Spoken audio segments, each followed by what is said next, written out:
Bien, estamos con la congresista Carmen Omonte. Gracias, Carmen, por estar en Redes y Poder. Un gusto, Alfonso, estar en tu programa.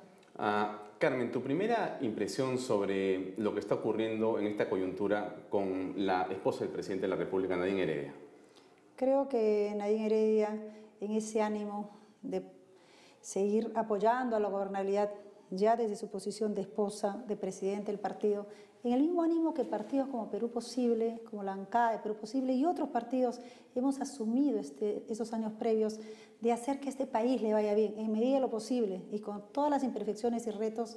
Ella debiera voluntariamente pedir el levantamiento de su secreto bancario, la reserva tributaria, este ánimo por transparencia, Alfonso, que es vital. Concuerdo plenamente con lo que dijo Pérez Guadalupe hoy en una entrevista, que finalmente se está demostrando, dice él, espero que se mantengan en esa línea, la independencia de poderes. ¿Por qué crees tú que es tan importante que la primera dama abra su secreto bancario y eche por tierra los rumores? Mira, no hay otra forma de finalmente acallar los rumores que sí tienen un efecto. El tema no solamente es legal, este es un efecto político que sí finalmente va a tener consecuencias y ya las está teniendo sobre finalmente las decisiones que se van tomando día a día. Queremos que este gobierno acabe bien y ese ánimo de transparentar es fundamental.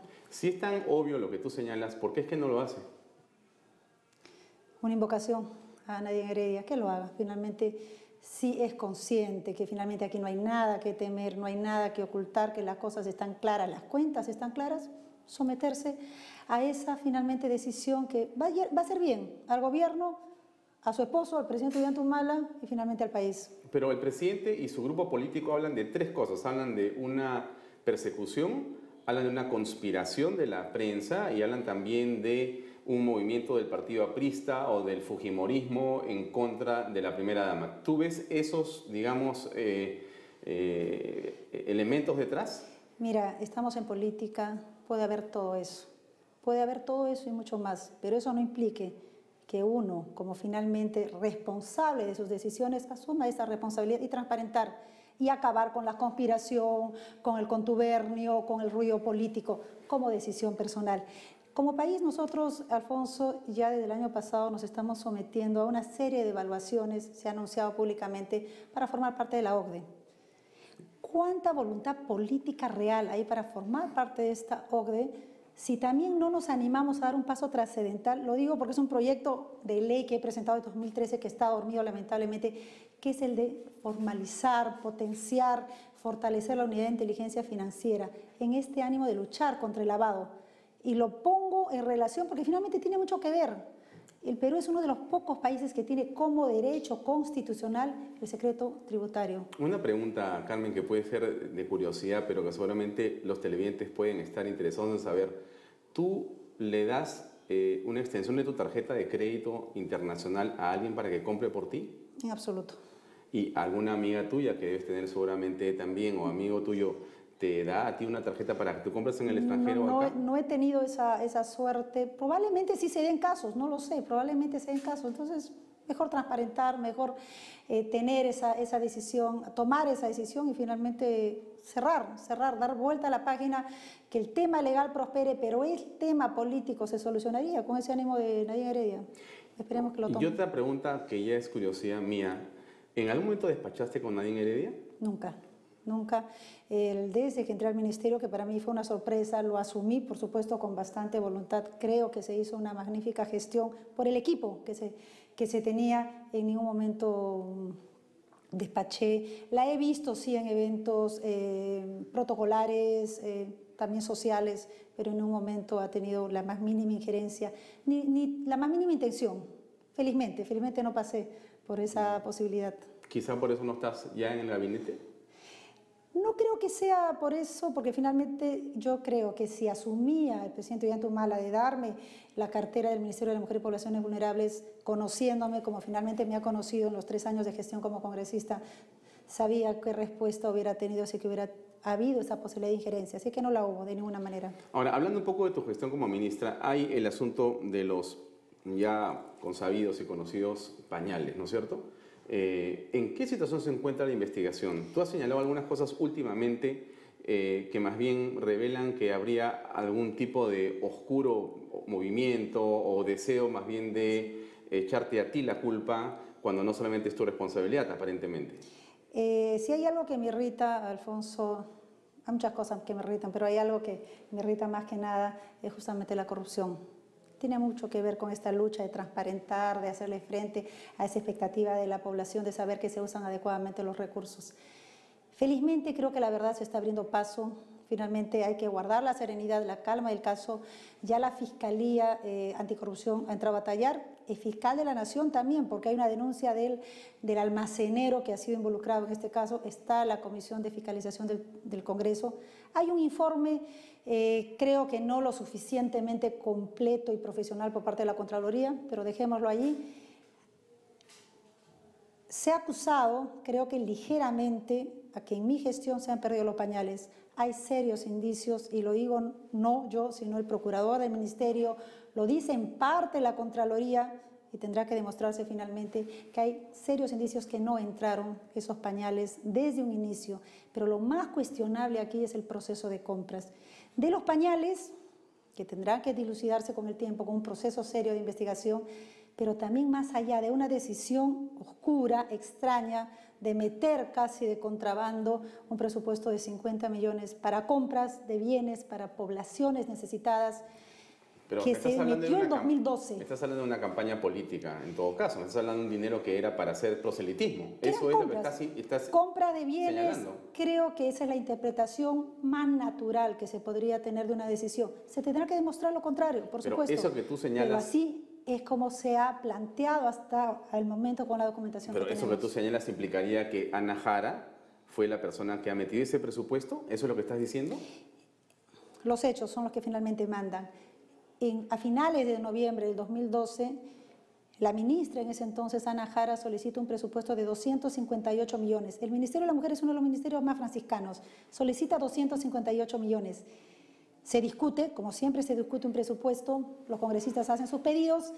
Ya en la madrugada, cuando muchos estamos distraídos y probablemente cansados, el presidente de la Comisión de Presupuestos, Josué Gutiérrez, lee ya las conclusiones que van a someterse a votación ya en bloque y se introduce 50 millones adicionales para la compra de bienes para poblaciones vulnerables, sin sustento, sin demanda, sin un plan de distribución. De estos 50 millones que obligan a que la ministra Ana Jara, los primeros días de enero del 2013, yo entro febrero de 2014, en el 2013 firme diferentes resoluciones ministeriales delegando uno de ellos a su secretaria general y finalmente conforman una comisión, etcétera, etcétera. Se van dando varios pasos para usar esos 50 millones. Dentro de esos 50 millones es que se hace la compra de los más de 6 millones de soles para estos 8 millones de pañales. Pero tú dices una cosa muy grave, Carmen, porque estás señalando que el congresista Josué Gutiérrez ha metido de contrabando un gasto, un presupuesto, y que sabiendo eso, la ministra Jara ha administrado ese presupuesto para comprar una serie de productos, uno de los cuales han sido los pañales famosos. Así es.